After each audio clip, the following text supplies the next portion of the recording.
Hello YouTube, Goddard Radio Mosca here again with another beer review for you, as is usual. Now for this one we're going to go back to Brewdog and we're going to look at one of the older beers that I have in my Brewdog stockpile. As I mentioned to you, I've got a bit of a ridiculous stockpile of these and I'm just trying to kind of get up to date with them, if you like. But we're going to go and have a look at the IPA Is Dead 2013 range, which contained 4 beers, all single hop IPAs. And the first one of these that we're going to look at is the Waimea, and I will review the other 3 for you over the coming days. So that'll be the Dana, the Goldings, and also the Eldorado here, and this one obviously is the 4th member of that range. So as is usual then with my beer reviews, I'll take you through a brief history of the brewery, tell you a little bit about where the beer comes from, all of this sort of thing. But as I always say, if you are simply just interested in the tasting of this beer, then feel free to go on towards the latter part of the video and you will catch that particular segment.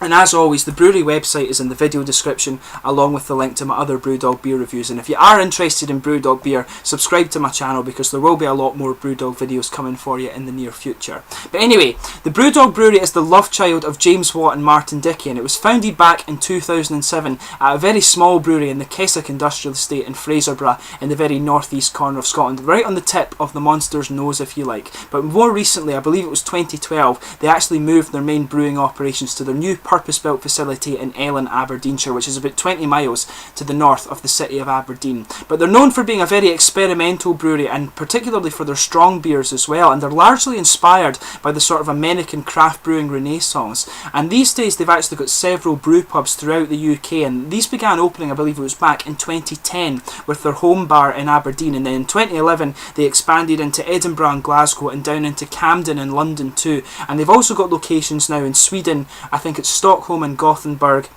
Japan and Tokyo, I think in Italy they've got one in Florence, and these days they also have one in Sao Paulo in Brazil. So for those people at the World Cup, that'll be quite a good place to go actually. But they've got further expansions planned to this network, but these days they're actually the largest independently owned brewery in Scotland. I think they're producing over 100,000 bottles of beer per month to go all over the world, so a very, very good brewery. And as you can see, in 7 years they've grown hugely. I mean, you can get these beers all throughout Europe, down in Australia and New Zealand, North America, and down in South America and South Africa, I think now as well. So they're really a huge brewery that have expanded a hell of a lot since they were founded back in 2007. But the more recent events at the brewery, they're actually planning to open up some new international locations for their brew pubs. This includes Berlin, Rome, and they've also been looking at Barcelona in Spain as well, and Paris I believe too. And the company are also looking into sites, I think, I'm sure they mentioned that Brussels was also one as well, so they're looking to expand into Belgium and a number of states over in the US as well. So keep an eye out for those actually if you're over watching this from over in the States. And there will be new pubs opening in Dundee,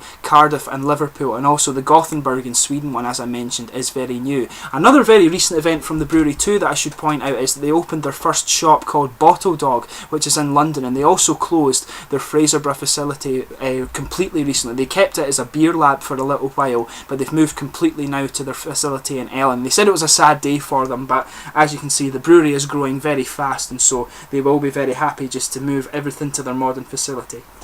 But anyway, that's your brief history of the Brewdog brewery there. Let's get on to this beer itself. Just to tell you a little bit about the actual hop that's in this one. Now, the Waimea is a new hop. I'm just reading this out here. Waimea is a new hop selected originally for its alpha content and quality bitterness, but now for its genuine dual-purpose capability in delivering of unique, fresh, crushed citrus aroma and flavour notes. It can be used across a wide array of styles in a variety of brew houses and dry hopping applications in IPAs or big imperial style lagers, and apparently it's got quite a nice bittering ability in the brewing process, and it's also the granddaughter of the Pacific Jade hop as well. So really quite an interesting hop there. As I say, it's from New Zealand, and what I should point out with this beer as well, and indeed of the IPA Is Dead range, all of these beers are 6.7% single hop IPAs, and the malt base on all of them is Maris Otter, Crystal Malt and Cara Malt there. So what's really cool about these in fact is that it does allow you to see, Brewdog you'll obviously know are a very sort of hop forward brewery, they're big hop heads. But what it'll allow you to see is when you look at the hop bills of each of their different beers, if you like, when you taste these hops in single IPAs, it allows you to identify the sort of contribution of each hop to the different beer. So it's very, very cool in that way. And Mikkeller also actually did something very cool with this recently. They had a 20 single hop IPA range. So it was someone did that for their PhD thesis. They brewed 20 different beers, each with a different hop, and they were sort of measuring for this thesis how the different hops kind of varied with time and how they would mature over time. So very, very cool thing indeed. But as is usual, I'll just bring up the camera and let you have a little look at the artwork on this one. As I mentioned, a 6.7% single hop IPA. As you can see, it's the sort of standard Brewdog art on this one here. I quite like this art actually. They were talking about changing it, but I really hope they don't. This one actually, oddly enough, is in the centre. The shield usually is just up here, but for some reason it's in the centre with this one. You can see it says there 6.7% single hop IPA. The little blurb it has on the side here, this tells you a little bit more about the IPA Is Dead range. It says, at Brewdog, we're insanely passionate about hats, rock and roll, penguins, avoiding ghosts and hops. We bloody love hops. We felt it was time hops went solo and got their own primetime show. IPA Is Dead showcases 4 killer hop varieties from 4 different continents. The result is 4 radically different single hop IPAs. Each IPA contains the same malt backbone and is brewed to be 75 IBU and is enthusiastically kettle hopped and dry hopped with Waimea, Eldorado, Dana and East Kent hops, or East Kent Golding hops, sorry. To appreciate the true character, flavour and power of aroma of our favourite hops, you need them in their purest undiluted form. Can you say you've ever experienced 100% pure hop awesomeness? IPA Is Dead is brewed and bottled to do just that. So quite cool this one actually, but let's get it out and get on with the tasting here. And as I mentioned to you, it's a 6.7% single hop IPA. Sorry about that, just kind of recovering from a little bit of a flu. And I should point out as well, you can see the brew. This is just one of the standard Brewdog bottle caps too, the white with the blue shield here. So let's get this guy out and get on with the tasting here. As you can see, a nice smoky opening there. Well, let's get it out and see how we get on. Quite interested to try these actually. I've had these sitting for a little while, and I will, as I said, I will review the other 3 for you over the next 3 days. And I have the Unleash the Yeast 2013 range to do for you as well, and then the IPA Is Dead 2014 range to do for you. So there is going to be a lot of Brewdog beers to come for you over the next little while. So as you can see, it's poured a nice sort of hazy orange, gold and amber colour here actually. If I put my fingers behind that, you can't see through it. It's got just a nice half finger of a kind of slightly off-white frothy head actually, but very, very nice looking beer actually. There's just a little bit of carbonation going up onto the bottom of the head there, but a very, very nice beer, and you can smell that it's very, very fresh too actually. So just on the aroma here, as you would expect from what I was reading out to you on the hops, it's got a very, very fresh kind of orangey citrus aroma.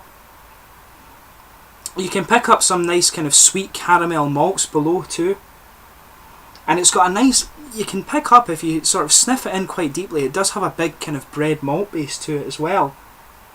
But it's got a nice, pardon me, it smells very, very fresh actually.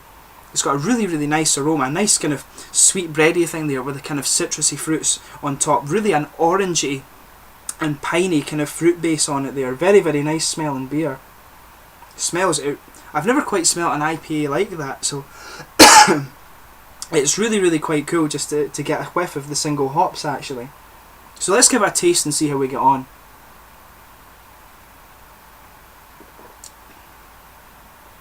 Yeah, like you get out the aroma, there's a nice big bready bit at the start of this.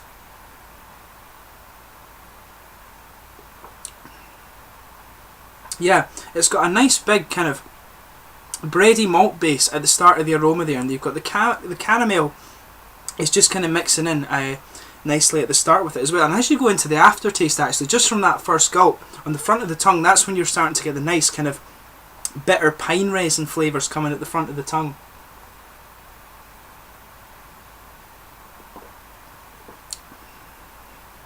But yeah, it's quite unusual with this one. It's not, what I'm getting from this hop is that it's not the sweetest hop you'll come across.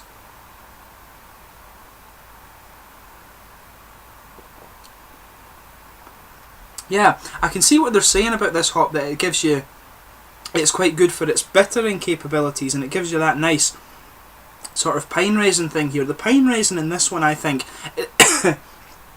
pardon me, is quite a bit more prominent than the actual fruits. And a lot of the things is when Brewdog use all these different hops, you get the nice pine resin complementing the fruits, but in this one I think the pine resin is just a little bit more prominent.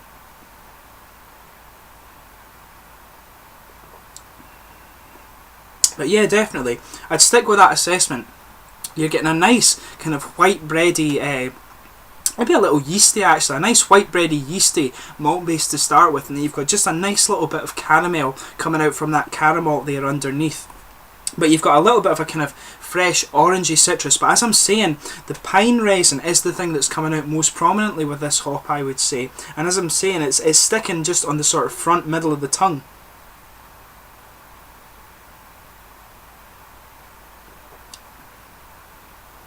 And the caramel flavour is coming out more again on the aftertaste towards the back of the tongue.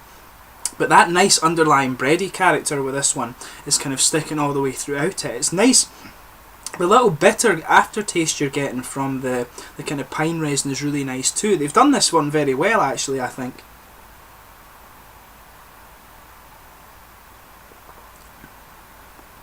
But yeah, it's really, really nice actually. And one thing I'd be really interested to know is how much, if you grew the Waimea hop in sort of in a different place or whatever, if it's a different species of course, I'd be interested to know how it would behave if you put different soil through it and things like that. That'd be really interesting to see. But yeah, as I say, what's really cool about this hop is you can see how the nice pine resin comes out. And this IPA is very, very nice actually, because I'm seeing you're getting that nice mix between the sort of white bready yeast and also the pine resin coming out here. So really, really cool, and it's a sort of enlightenment, if you like, when you're doing these ones. You can just see. I would like to go back and have a look at some of the beers I've had and, you know, see what ones use the Waimea hop, because this is really, really nice.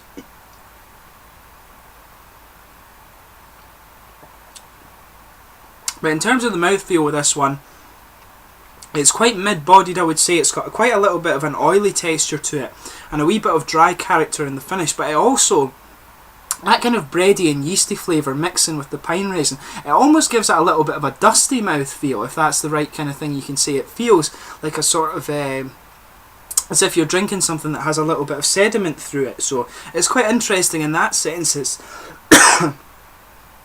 and it kind of complements the flavours all really well. And as I said, you're getting a nice little bitterness character on the end there. But overall, a very, very tasty and nicely kind of balanced IPA. And as I say, very, very interesting to have the pine resin being more prominent than the fruits. Usually in Brewdog beers, they tend to balance the pine resin out a little bit by putting different hops in it that are more fruity, if you like. So really interesting to see that. And I can see how this one kind of adds a nice bittering quality to it, so quite interesting just to see that there. So anyway, I hope you found this beer review informative. It's been interesting to try the one of the single hop IPAs and just get the feel for the hop itself. So I hope you found this beer review informative. Please comment in the comment section below and let me know your own thoughts on this beer if you've tried it yourself. There will be more Brewdog beer reviews for you to come, and as I said, I'll review the Dana, Goldings and Eldorado for the next 3 days for you, and we'll get through the IPA Is Dead 2013 range. But thanks again for watching my beer reviews. If you want to see more Brewdog beer reviews, subscribe to the channel, and I will catch you soon with another beer review. Cheers.